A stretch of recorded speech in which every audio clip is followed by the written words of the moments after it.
Assalamualaikum warahmatullahi wabarakatuh. Bagaimana kabarnya hari ini anak soli dan solihah? Semoga kalian selalu dalam lindungan Allah, selalu dalam keadaan sehat walafiat. Amin ya robbal alamin. Sebelum kita mulai pembelajaran kita hari ini, mari kita berdoa dulu ya anak soli dan solihah. Berdoa dimulai. A'udzu billahi minasyaitonir rajim. Bismillahirrahmanirrahim. Raditu billahi robba wa bil islami dina wa bi Muhammadin nabiyya wa rasula. Rabbi zidni ilman warzuqni fahman wa amalan mutaqabbalan. Amin ya robbal alamin. Jadi hari ini kita akan belajar menentukan dua bilangan yang selisihnya diketahui. Nah, pada pertemuan sebelumnya kita belajar menentukan dua bilangan yang jumlahnya diketahui sekarang selisihnya. Pada tema 4, kewajiban dan hakku, muatan pelajaran matematika pada kelas 3. Sekarang kita masuk di materi menentukan dua bilangan yang selisihnya diketahui. Nah, jika kita berbicara tentang selisih, berarti nanti kita menggunakan pengurangan. Jadi selisih itu kita menggunakan pengurangan. Nah, langkah-langkah dalam menentukan dua bilangan jika selisihnya diketahui. Yang pertama, untuk mendapatkan bilangan pertama, maka tentukan sebuah bilangan yang lebih besar dari bilangan yang diketahui.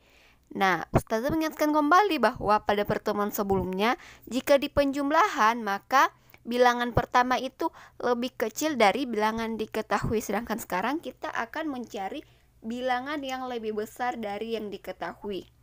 Yang kedua, untuk mendapatkan bilangan kedua, maka kurangi bilangan yang pertama dengan bilangan yang diketahui. Nah, dapat ditulis A dikurang B sama dengan C, di mana A lebih besar. Jadi A-nya ini lebih besar dari C atau bilangan yang diketahui. Nah, untuk mencari B atau bilangan kedua yaitu B sama dengan bilangan pertama dikurang dengan bilangan yang diketahui. Sekarang kita masuk di contoh soal. Perhatikan contoh berikut. Contoh pertama yaitu A dikurang B sama dengan 210. Tentukan nilai A dan B. Penyelesaiannya yaitu langkah pertama kita tentukan sebuah bilangan pertama. Jadi bilangan pertama yaitu A. Nah, di sini A ini harus lebih besar dari nilai yang diketahui. Nilai yang diketahui yaitu 210. Berarti A harus lebih besar dari 210. Kita misalkan A-nya ini 250. Sehingga untuk mencari nilai B yaitu A dikurang B sama dengan 210, maka B-nya sama dengan bilangan pertama dikurang bilangan yang diketahui. Nah, B sama dengan bilangan pertama yaitu 250 karena kita sudah misalkan 250 dikurang bilangan yang diketahui yaitu 210. Maka 250 dikurang 210 hasilnya adalah 40. Jadi nilai A dan B dapat kita ganti dengan nilai A-nya yaitu 210 dan nilai B-nya yaitu 40. Sekarang kita masuk di contoh soal kedua. Soalnya yaitu X dikurangi Y sama dengan 210, maka tentukan nilai X dan Y. Penyelesaiannya yaitu seperti langkah tadi di soal pertama. Langkah pertama yaitu kita tentukan sebuah bilangan pada bilangan pertama. di mana X-nya lebih dari 210. Maka di sini Ustazah misalkan X-nya ini 215.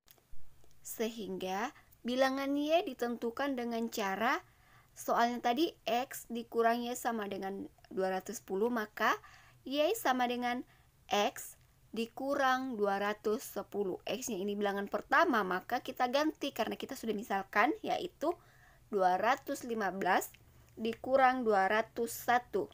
Maka hasilnya yaitu 14. Jadi nilai Y-nya ini adalah 14. Sekarang kita masuk di contoh soal ketiga. Ini sebuah soal cerita. Pak Fadil membeli sejumlah bibit tanaman untuk ditanam di pekarangan rumah. Bibit yang berhasil tumbuh dengan baik adalah sebanyak 98 pohon. Pertanyaannya, kemungkinan total bibit dan banyak bibit yang gagal tumbuh adalah. Jadi di sini ada dua pertanyaan. Ada berapa total bibit dan ada berapa banyak bibit yang gagal tumbuh. Nah, penyelesaiannya kita menggunakan beberapa kemungkinan ya. Kemungkinan pertama, di sini kita misalkan dulu jumlah seluruh bibit itu kita misalkan A, kemudian bibit yang gagal tumbuh kita misalkan B, dan bibit yang tumbuh kita misalkan C. Karena bibit yang tumbuh itu sudah memiliki nilai, maka kita langsung masukkan nilainya yaitu 98. Sesuai pada rumus sebelumnya, yaitu nilai A harus lebih besar dari 98. Jadi di sini kita misalkan nilai A-nya ini sama dengan 150, maka B-nya adalah bilangan pertama dikurang bilangan yang diketahui. Maka 150 dikurang 98 hasilnya yaitu 52. Sekarang kita masuk di kemungkinan yang kedua. Di sini kita misalkan nilai A-nya itu 233. Jadi untuk nilai B yaitu 233 dikurang 98. Maka hasil terakhir atau nilai dari B yaitu 135. Sekarang kita masuk di kemungkinan yang ketiga. Di sini Ustazah misalkan nilai A-nya ini atau bilangan pertamanya ini 118. Maka bilangan kedua yaitu 118 dikurang 98. Jadi nilai B atau bilangan kedua yaitu 20. Sekarang kita masukkan di tabel. Maka bibit yang tumbuh seperti yang sudah diketahui sebelumnya bahwa bibit yang tumbuh itu 98 pohon.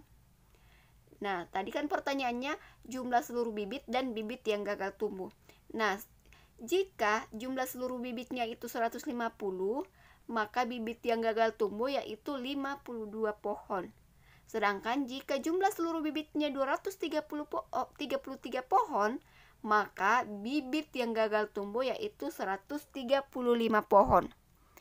Kemudian, jika jumlah seluruh bibit yaitu 118 pohon, maka bibit yang gagal tumbuh yaitu 20 pohon. Itulah kemungkinan total bibit dan banyak bibit yang gagal tumbuh. Itulah materi kita hari ini untuk pembelajaran matematika. Semoga anak Ustazah dapat memahami materi yang sudah Ustazah jelaskan dalam video ini. Kurang dan lebihnya mohon dimaafkan. Ustazah juga mengucapkan terima kasih kepada anak-anak Ustazah yang telah menonton video pembelajaran hari ini dari awal hingga akhir. Ustazah akhiri pembelajaran kita hari ini dengan kita bersama-sama membaca hamdalah. Alhamdulillahirobbilalamin. Wassalamualaikum warahmatullahi wabarakatuh.